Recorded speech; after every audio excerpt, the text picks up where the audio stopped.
Ребята, всем привет, с вами IT-Dog. Сегодня мы разберем одно из самых обсуждаемых обновлений iPhone, это iOS 26.3. Она уже доступна всем, но вопросы остаются. Стала ли система быстрее? Что с батареей и есть ли баги после установки? Я обновил свой iPhone 16 Pro Max в день выхода и теперь расскажу все, что заметил лично.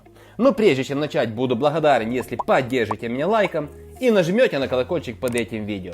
Спасибо вам большое, если вы это сделали. Усаживайтесь поудобнее и поехали. И да, смотрите до конца. Будет много полезной информации, которую Apple не пишет в описании обновления. Итак, начнем с хорошего. Скорость работы после обновления iOS 26.3. На iPhone 16 Pro Max интерфейс работает плавно. Приложения запускаются быстро, а анимации не тормозят. То есть по скорости iOS 26.3 практически не отличается от iOS 26.2.1. И это большой плюс. Но есть нюанс, который замечаешь не сразу. Неожиданный баг с клавиатурой. Иногда при активации поиска Spotlight или в отдельных приложениях клавиатура просто не сворачивается. Ситуация выглядит как случайный баг. Вроде все работало нормально, и внезапно клавиатура остается на экране. Мне помогло использование сторонней клавиатуры, но тем, кто пользуется стандартной, придется искать обходные пути. Кстати, если вы не знаете, как установить стороннюю клавиатуру, смотрите вот здесь, будет ссылка на видео. Этот баг появляется без видимой причины и встречается у других пользователей также. Если у вас такая проблема, дайте знать в комментариях. Работа приложений. Хорошая новость. Приложения, которые были удалены из App Store, например, Сбербанк Онлайн, Авито и так дальше, продолжают устойчиво работать на iOS 26.3. Это важно для тех, кто пользуется устаревшими версиями программ или региональными сервисами. А как же автономность? Где подводный камень?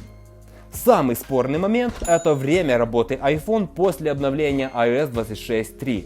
В моем случае аккумулятор стал разряжаться быстрее, чем на iOS 26.2.1. И это один из минусов. Да, часть этого связана с холодом, минус 10 все-таки. Но даже в нормальных условиях я заметил, что расход был выше примерно на 5-7%, а в экстремальных условиях до 10%. То есть iOS 26.3 может кушать батарею активнее, особенно первые дни после обновления. А почему так происходит? Все очень просто. Часто после крупных обновлений система iPhone индексирует файлы и процессы в фоне. Это нормально, часть обновления. Но если вы заметили, что батарея садится быстрее, не спешите паниковать. Через пару дней индексирование обычно заканчивается, и автономность возвращается к привычным значениям. Итог, стоит ли обновляться? Давайте рассмотрим, что мы получили с iOS 26.3. Хорошая скорость работы – это плюс. Случайные баги с клавиатурой – минус. Увеличенный расход батареи в первые дни – это минус, но ненадолго. Удаленные приложения работают стабильно, и это плюс. Ничего революционного, но стабильность iOS важна. Если вы ждете крупные фишки, их, скорее всего, стоит ждать в следующих обновлениях.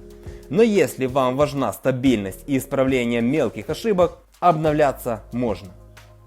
Друзья, напишите в комментариях, если вы уже обновились до iOS 26.3, заметили что-то странное после апдейта или нет.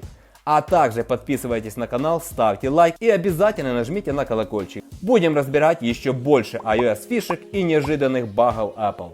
Ну а если вас интересуют самые крутые обои на свой iPhone или Android, заходите в наш Telegram, ссылочка в описании. На этом все. С вами был IT-Dog. Всем желаю удачи и пока-пока.